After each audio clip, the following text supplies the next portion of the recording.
Hey, Shalom Akim.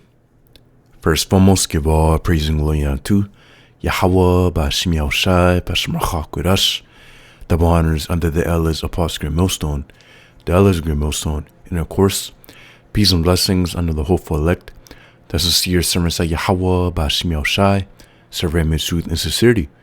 Yes, on the brother Chayabler from G-Man's Plaintables camp, come back with another lesson to his spirit. Yes, this lesson be touched on recent news, obviously, going into what's happening, around the current events in the world. Again, we constantly go into how there's a lot of things happening.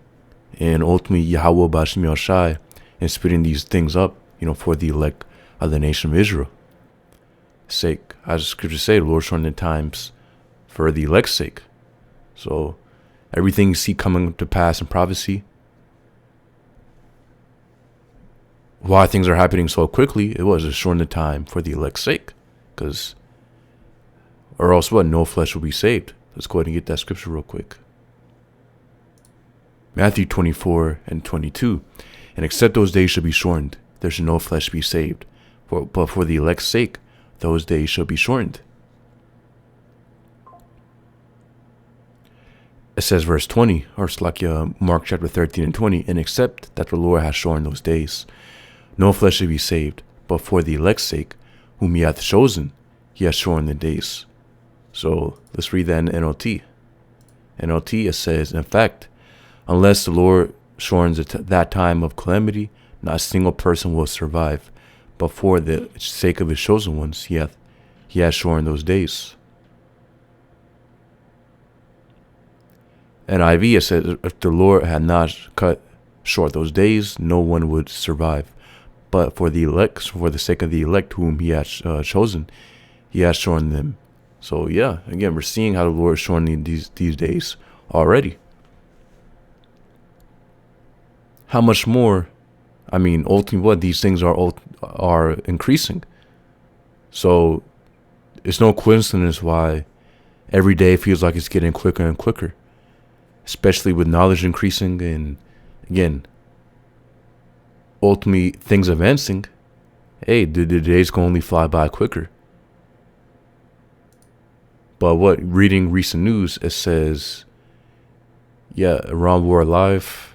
Trump says war close to over as Hormuz blockade continues. And again, going back to the point, Trump doesn't decide where this war stops.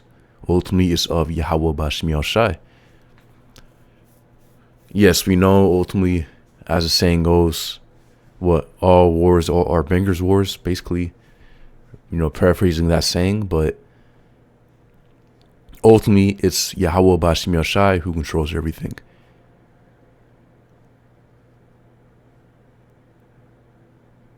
And what the Lord uses Esau ultimately to do his will, as the scriptures say, Assyrian, the rod of mine anger. So the Lord uses Esau as basically a conduit to push out evil. It says, China says Trump blockade of Iranian ports is dangerous as U.S. military turns back ships. And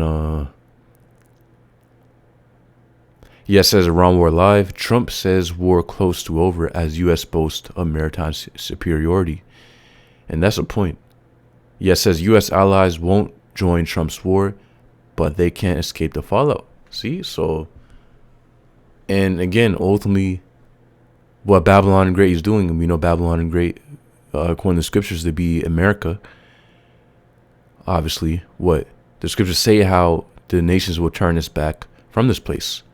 It says, but they can't escape the fallout. So ultimately, the things that America is doing, even if these other nations don't want to participate in it, it's still affecting them. I mean, what the Strait of Hormuz, as reported, covers 20% of basically the global energy. So what Babylon is doing, again, it is having an effect upon these other nations.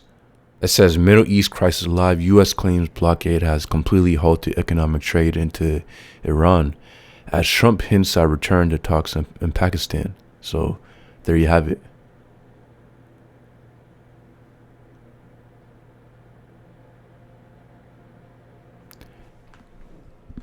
And no, there's not going to be any peace. Trump or whatever president is in office, they're not going to bring peace.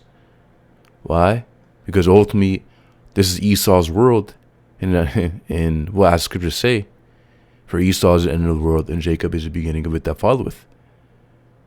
2 Ezra chapter 6 and 9, meaning that Esau has an end. So it's completely impossible for Esau to have peace. And we know ultimately, strong with the elite international banking families, they want NWO, and the NWO is going to benefit the ultra rich, the ones all the way, of course, at the top. But everybody else that's under that class obviously will suffer.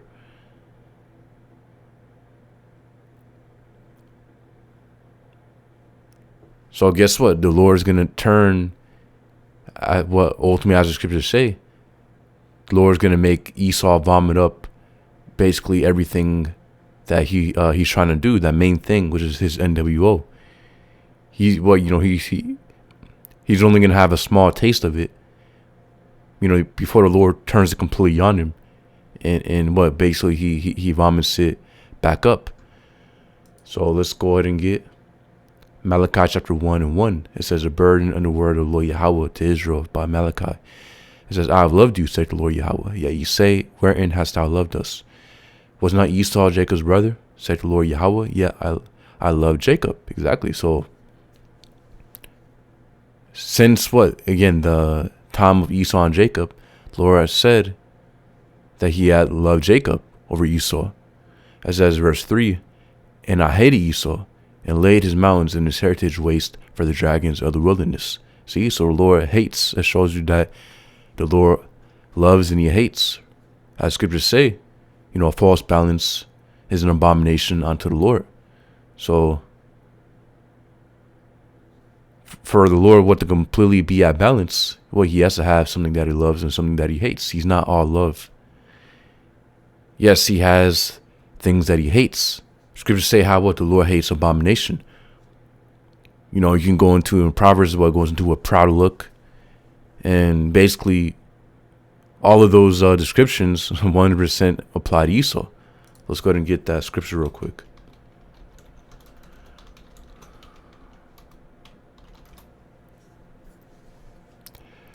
It says Proverbs 6 and 16. It says, these 6 things that the Lord hate, yes, 7 are an abomination to him. So showing you that the Lord does hate. It says verse 17, a proud look, a lying tongue, and hands that shed innocent blood. And somebody might say, it's like the one saying, Lord doesn't hate the sinner, he hates the sin, which that's completely false. Why? Because we just read how the Lord hates Esau. It didn't say that the Lord hated what Esau did, but he still loved Esau. No, he hates Esau. Why does he hate Esau? I mean, obviously because, ultimately the Lord set Esau to be the wicked. And again, the acts that Esau has done, is doing, and the acts that he will do, is an abomination unto the Lord. So the Lord hates Esau for that.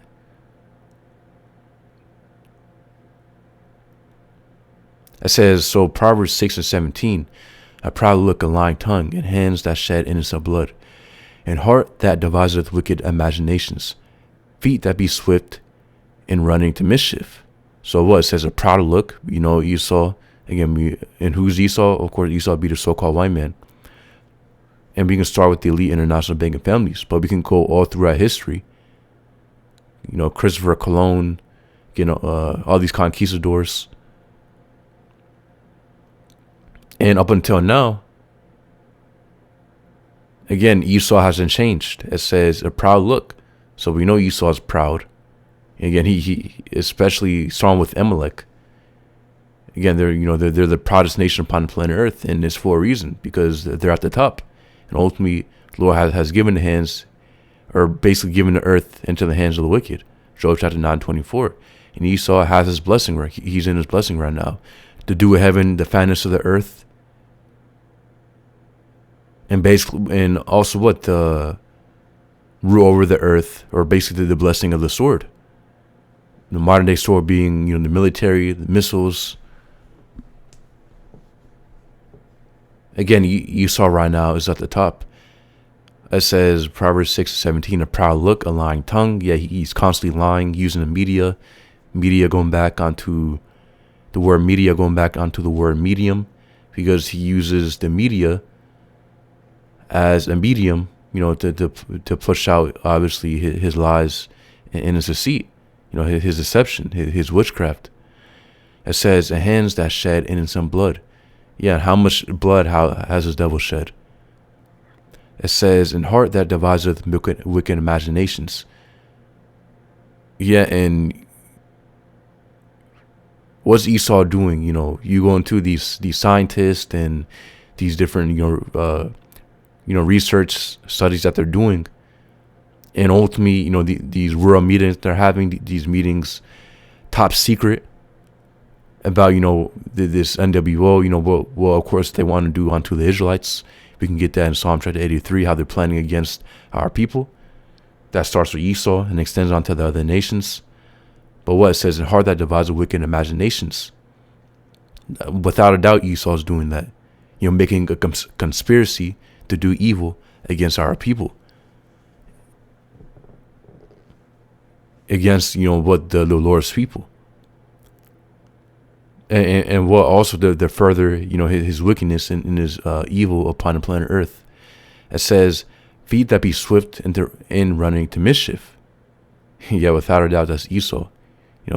When it comes to doing evil, again, he's swift to do it. It says mischief. So it says, a false witness that speaketh lies, and he sowed discord among brethren. So is that not Esau? A false witness that speaketh lies. And again, this devil is constantly being deceptive and lying. Obviously, it says, he that soweth discord among brethren. So there you have it.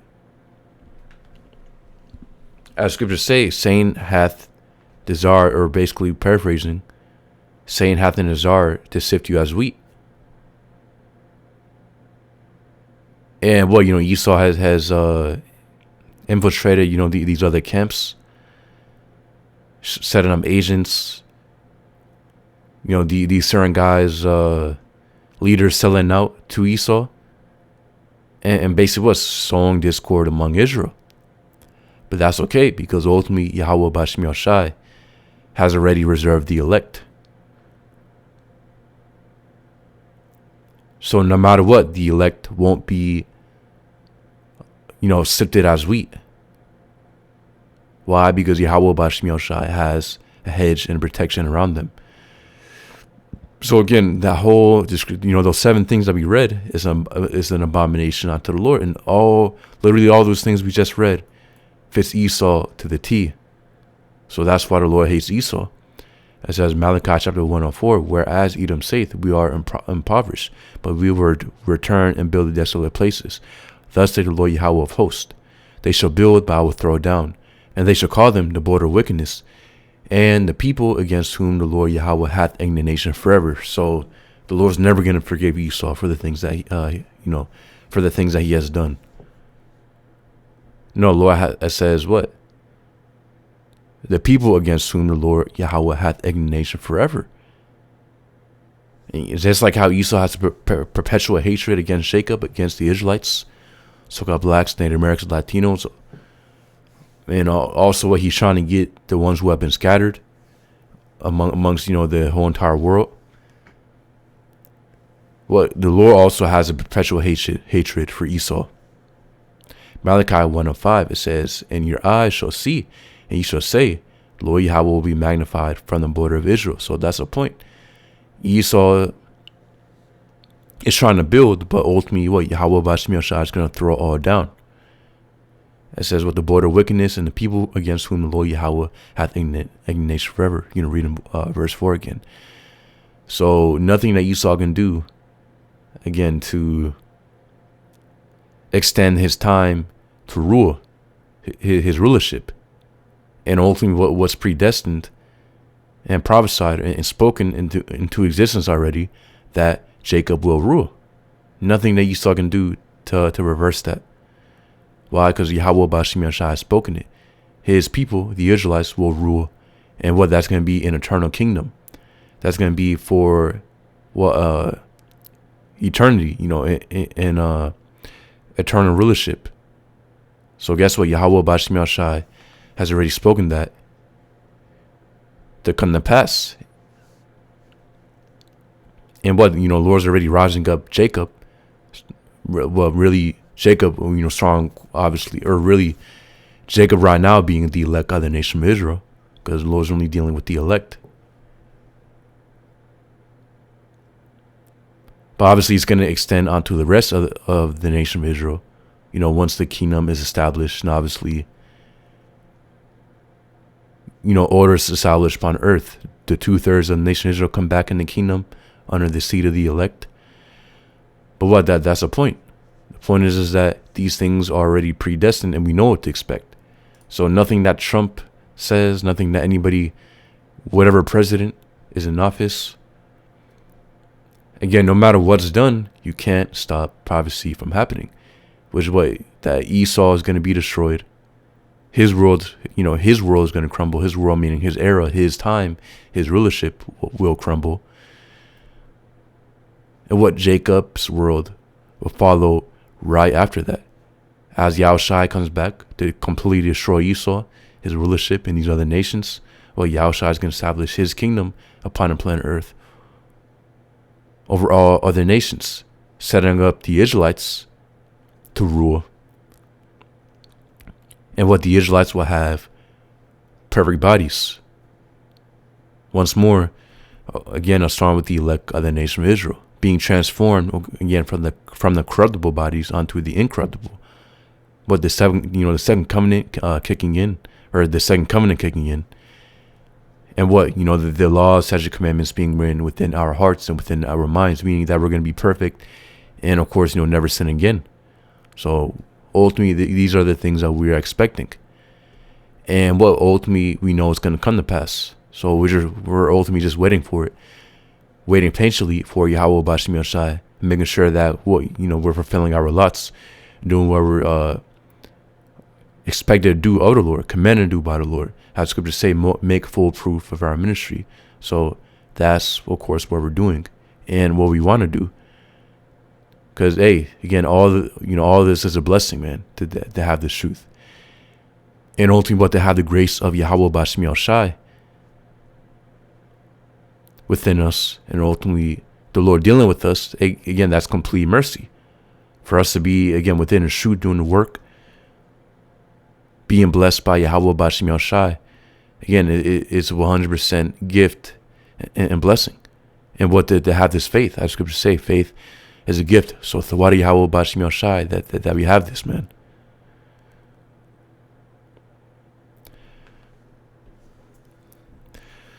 So I believe that's the point. Point is that, again, these things are coming swiftly. Ultimately, the ultimate thing we're waiting for, obviously, is what? For Yahushua to come back, to establish his righteous rulership, taking down the wicked, Esau, Edom, of course, and these other nations, and so what? Setting up his people, the Israelites, over all other nations. And what? Us having what? Everything. Well, ultimately to do heaven and the fatness of earth. And ultimately, that's going to be given or transferred onto us, the wealth of these other nations. And again, everything that these other nations have is going to be given onto us. And everything that's, promised onto Jacob already is going to be given onto us, which is basically everything. Yahweh Bashim Yashai will give it, of course, onto his people, and ultimately strong with the elect. So we want to be part of that elect, man. Again, we're of the hopeful elect, and we put on as the elect, as the scriptures say, doing what the elect, of course, are said to be doing. So that's the point. That's our expectation, and of course our hope.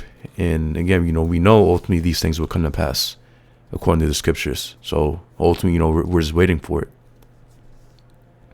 So I believe it's a point. Those are you brothers out there edified.